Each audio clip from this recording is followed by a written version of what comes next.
Hey everybody, welcome to the Sky Lounge, and this is Cruise Peruse episode number 77. I'm not gonna lie, this is my third fucking time doing this shit. I'm very very irritated right now. It's fucking hot. But hey, the good surprise with try number 3 and third time's a charm, got my mom with me. I'm like, hello. Hi. Oh yeah, there you go. But she is gonna be playing on her phone video games because our both our brains are very addictive. Like we like shit, we get into it, and that's my deal here, boys and girls. You know how we do on the Cruise Peruse. God damn it. So funny story about what happened with this Cruise Peruse debacle. Recorded 1 in the morning. Okay, I'm driving from the east to the west part of town as I always fucking do. But what happens?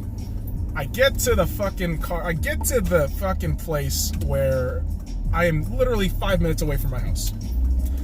And I realize the music in the background are copyright music.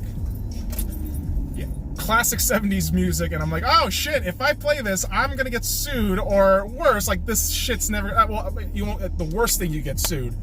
And really the other part is you're gonna get fucked in terms of not being able to push out your content.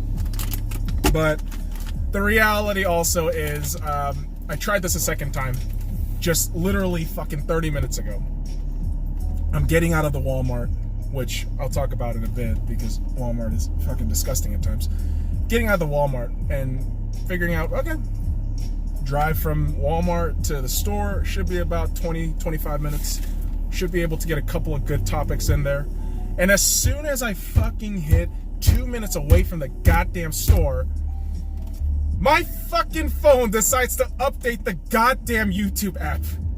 And at that point, I swear to God, I wanted to fucking get out the car, scream, and slap somebody across the face. Like, fuck you, you piece of shit! This is all your fault, even though it's mine. And I set up the phone for automatic updates when it has internet service, so that's on me. Well, shit, that's my fault. I can't be mad. I can't be mad.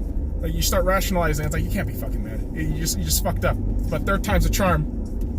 3 times. Tres. In Korean, that's that's you don't go further than that. That's 4.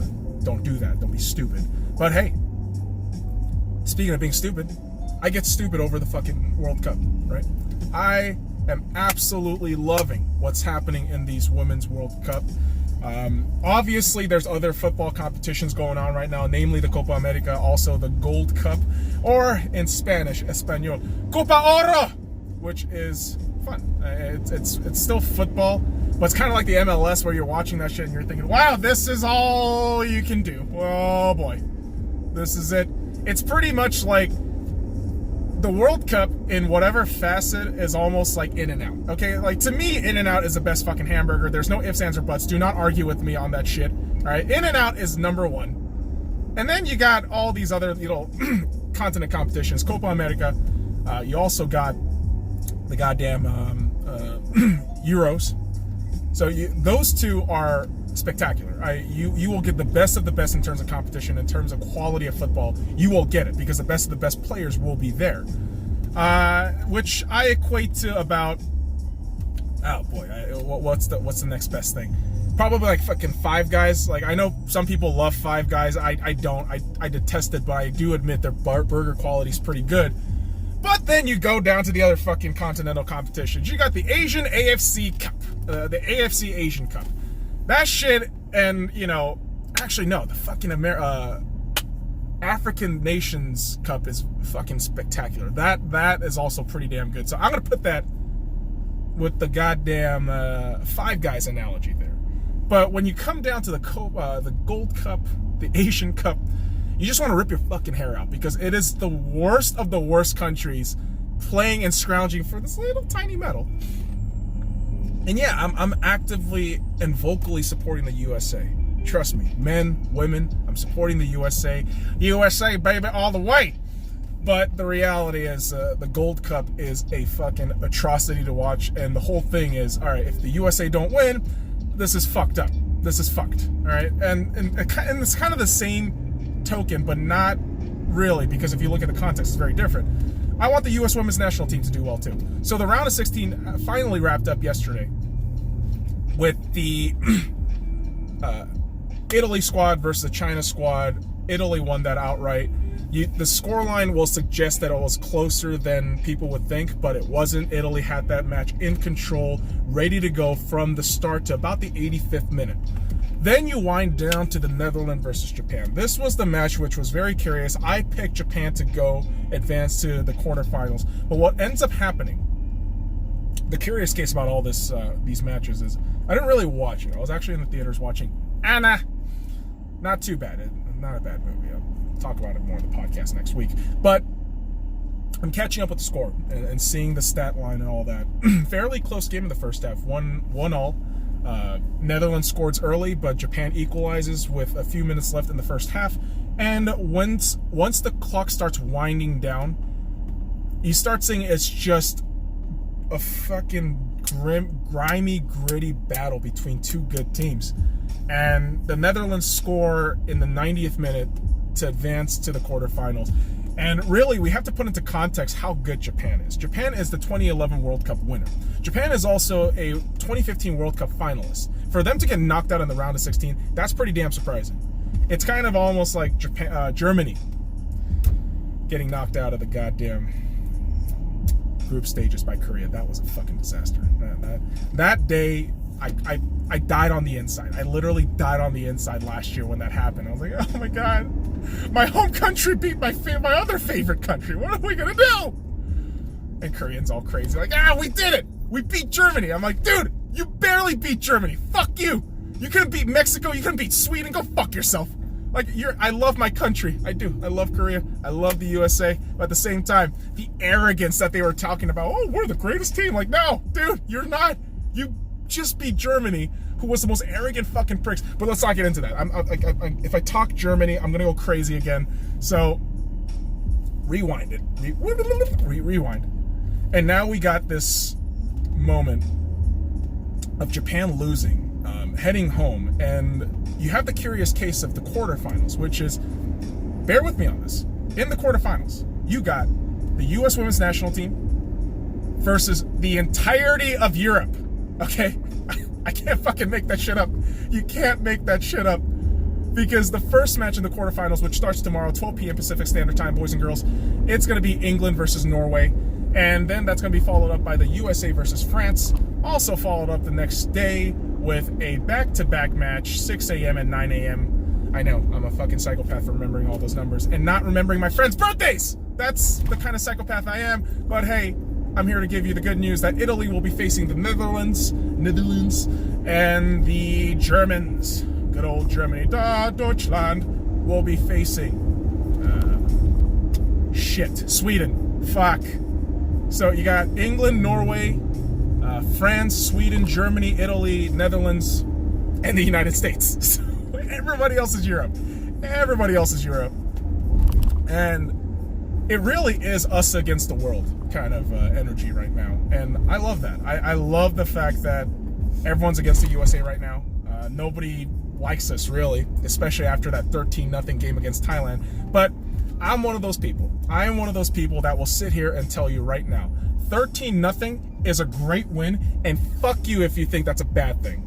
Oh, they shouldn't have celebrated. They're so mean. Think of the Thailand people. They're so sad. Like, if you're that fucking sad, get better. How about you get fucking better and score? 13-0. You guys are a fucking joke. Go fuck yourself. Oh, the USA players celebrating. You have to understand, some of these girls, they're in their first World Cup. Granted, the USA are defending world champions. That can come off as a bit arrogant. But guess what? Winning comes with a bit of class and swag that you can't fucking follow, okay? When you beat a team and break records by winning a game 13-0, you're sending a statement right then and there. We're not gonna fucking fail. We're gonna get shit done, and I love that. I love that about the U.S. women's national team. They're playing with that confidence. They're playing with a bit of cockiness too. But that's good and bad at the same time, because I will say this. The arrogance which I'm talking about is, if you guys have heard, Megan Rapinoe has gone off on Donald Trump, obviously, because I mean, come on, man. If you live in the United States and you're somewhat liberal, you're going to hate Donald Trump. That's kind of a given, I guess. But, you know, she goes off on the audio and said, you know, if we win, I'm not going to the fucking White House. I'm sitting here thinking, Megan, all right, man, like, that's your opinion. Like, that's your fucking opinion. But Donald Trump being Donald Trump goes on Twitter, goes on the social media and starts typing, says, you know, this whole thread, which sums up to, listen, I respect it. You know, if you don't want to come, that's fine. And he gives all these reasons why the U.S. has gotten to be a better country over the last few years. But the last thread really stuck to me. And it said, listen, you don't have to come to the White House, but the reality is you're not even there yet. You're in the quarterfinals. You have to win. Win first, because we all want to see you win. The entire country is behind you right now. Trust me when I say this. Well, not the assholes who still think, oh, women's soccer is dumb because they're women. Like, dude, you're a fucking idiot. All right. Numbers are pretty damn high because, again, when the U.S. is involved, people actually get interested in soccer. That's what the World Cup is all about. No one gives a shit about the Gold Cup. When the U.S. is in the World Cup, that means numbers go up. Okay? That's just basic math. And so, with all that said, it's great to see this kind of investment that Fox has into the World Cup. Shout out to Fox, who fucks up a lot, but they got this one right. And so, you know, I like the fact that the U.S. women's national team does have that swagger, does have that, you know, confidence and cockiness to them, but they have to be careful. They can be their own worst enemies. I mean, that round of 16 match against Spain, I saw a lot of arrogant plays, a lot of cockiness, a lot of sloppiness, and that has to be erased. You know what you have to do with France? You have to shut them out. That's what I think you have to do.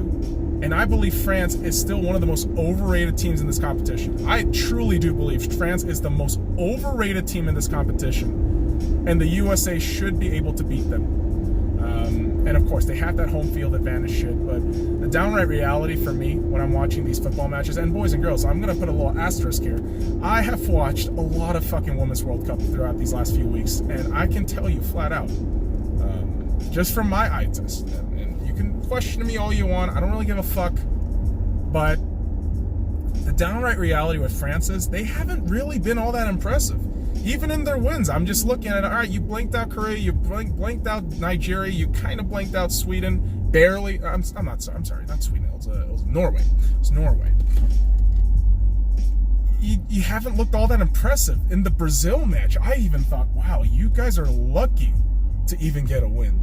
So that's also my U.S. confidence and arrogance too. But I really, truly do believe that France is absolutely overrated. When I picked those 4 countries in my prediction on Instagram, go ahead and check that out on the Sky Lounge, boys and girls, if you haven't already. Links in the description below. I have the top 4 pegged with USA, Germany, England, and Italy. Those 4 teams. I believe they are the strongest teams to come out, potentially, into the semifinals if that does happen. And I believe it will happen. You know, being 5 out of 8 on the guesses in the fucking round of 16, I have to say, not too bad, not too shabs. 62.5% is not a terrible number, but I would like the guessing to be at 75% or higher. You know, 3 out of 4 or 4 out of 4 would be fantastic. 50% is something I really want to avoid just because I just, you know, when you make the guessing game, you want to shoot higher than 50%. I mean, that goes for fucking field goals in the NBA too, right? Which is an awkward segue to talk about some basketball action. Yes, boys and girls, June 30th approaches. July 1st also approaches. That's going to be the NHL free agency. But let's talk about the NBA for a second. Big news today. Big news today, where Kevin Durant has opted out of his $30.5 million contract.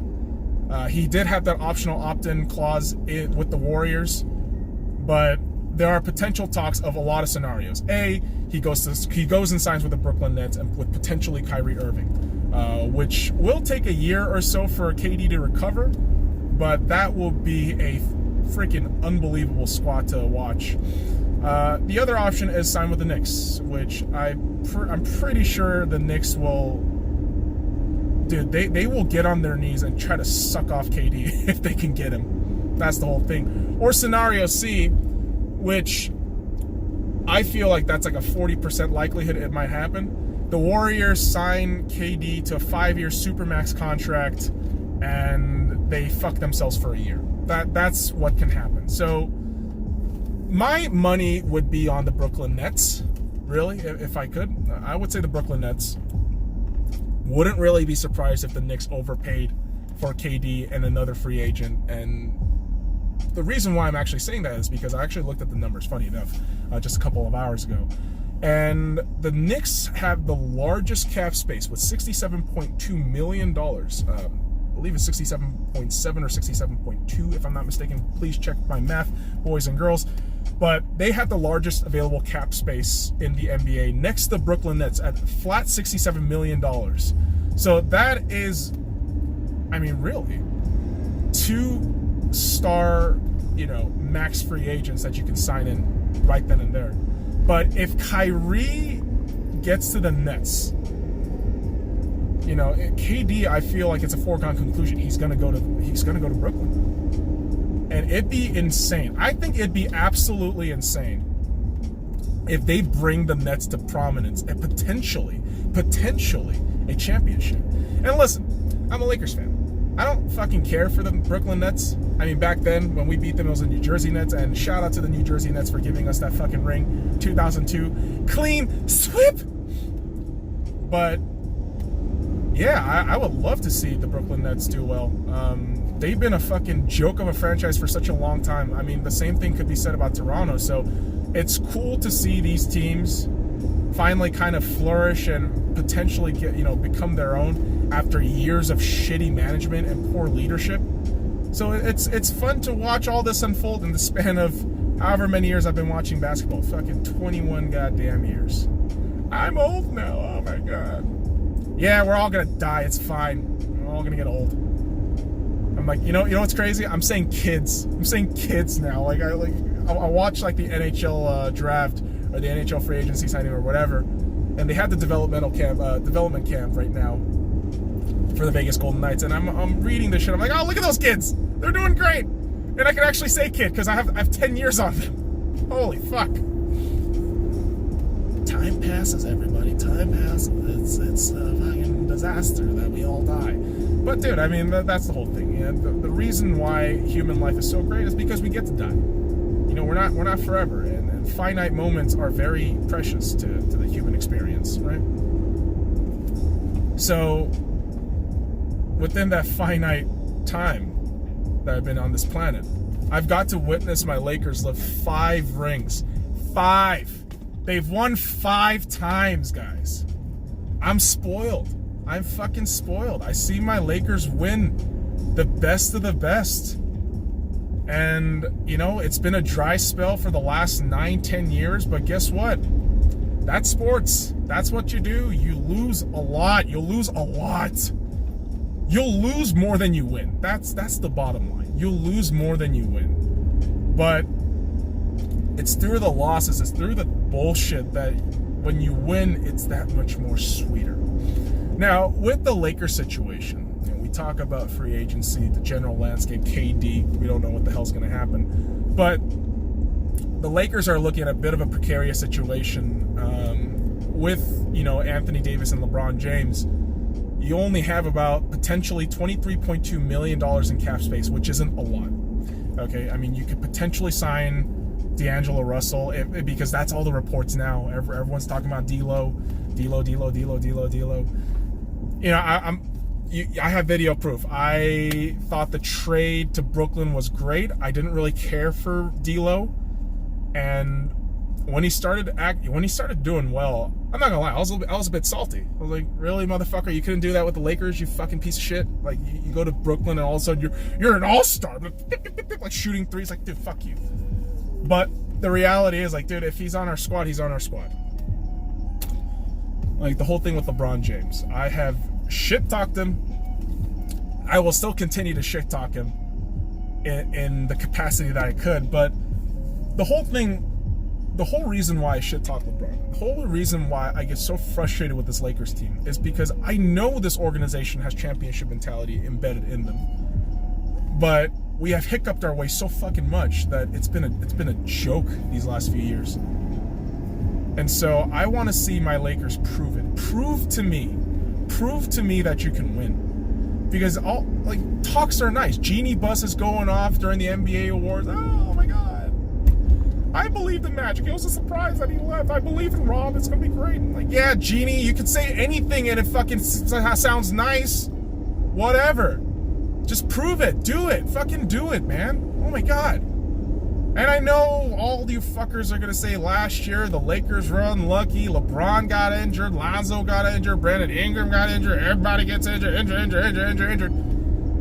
Those are excuses. Those are fucking excuses. You know what good teams do when stars go down? They still play well. Damn. Like, is that hard to fucking process in your head, ladies and gentlemen? I don't know. Damn. It's just a bummer, man. Just a freaking bummer. Like, the Toronto Raptors are a perfect example. And I know a lot of teams now, they're going to start replicating what Toronto's done. And that's the nature of sports. That's the nature of any sport. You know, you see a successful franchise, you want to emulate them. And really, that just goes beyond sports. I mean, any business, too. You want to have success. You want to see your team succeed. You want to see your business thrive. You want to see it grow. So how do you do that? You see other businesses that succeed, that's thrived, and that's won a lot. You try to emulate them. And Toronto, I believe this too, if Toronto can sign on Kawhi, they're going to have that culture of every man does their job for a long time, and boy, oh boy, they could be contenders for the next few years. And I don't say that lightly. I've been shitting on Toronto for a long time, but boy, oh boy, they have been spectacular. I mean, that finals was just unbelievable. To just watch them just grind out those results. And yeah, a bit of stupidity in those back-to-back home games, but still pretty fantastic. And so you're going to see teams emulate. You're going to see teams do the same thing. And yeah, I'm pretty sure the Lakers are thinking the same, but I'd have to think the Lakers are, you know, trying to free up cap space for a third free agent, because that's what the Lakers are. We're Hollywood. We're all about glitz and glamour. We're all about the big names. But listen, if I were a GM and I got paid fucking millions of dollars to sit on my ass and stress about all this shit, here's what I'd tell you. I'd say, all right, we got Anthony Davis, we got LeBron James. Let's free up a little bit more cap space, but sign some fucking players. Sign some solid players to bolster our roster, right? And so my whole thing would have been, and this is a would have been situation, I would have taken Patrick Beverley, and we still don't know if that's going to happen. Patrick Beverley, JJ Redick, LeBron James, Kyle Kuzma, and Anthony Davis, and JaVale McGee coming off the bench. That would be my ideal free agency signing. But again, it's the Lakers. We're probably going to sign, if possible, we're probably going to sign a third free agent and fill our roster with two-way contract players from the G League. Fuck. That's what's probably going to happen.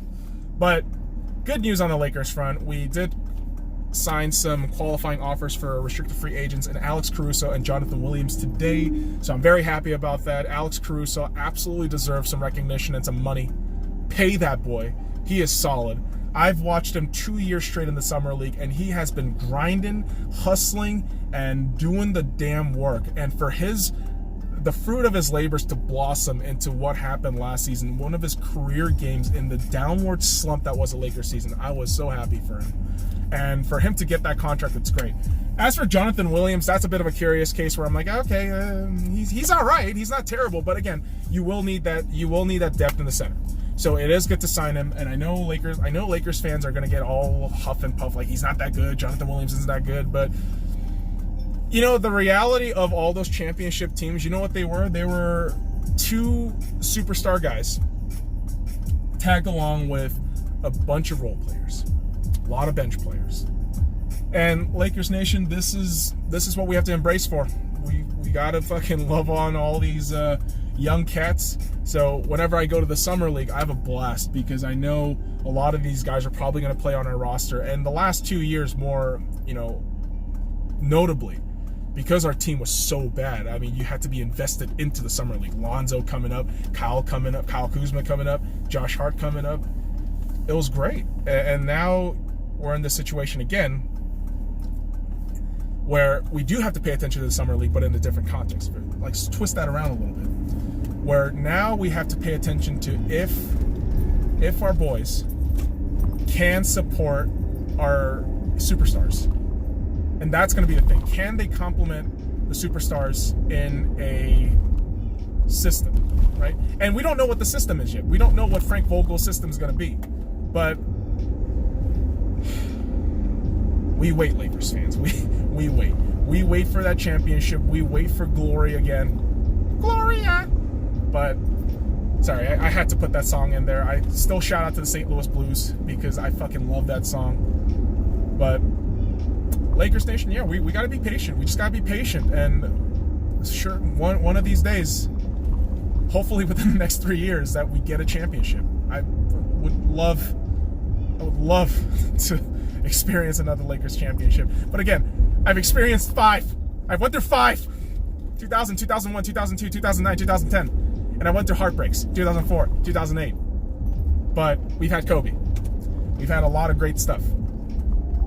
So all I ask Lakers fans is some fucking patience, right? Some goddamn patience. So boys and girls, we are actually near my house, and by this time I should be wrapping up my fucking stuff.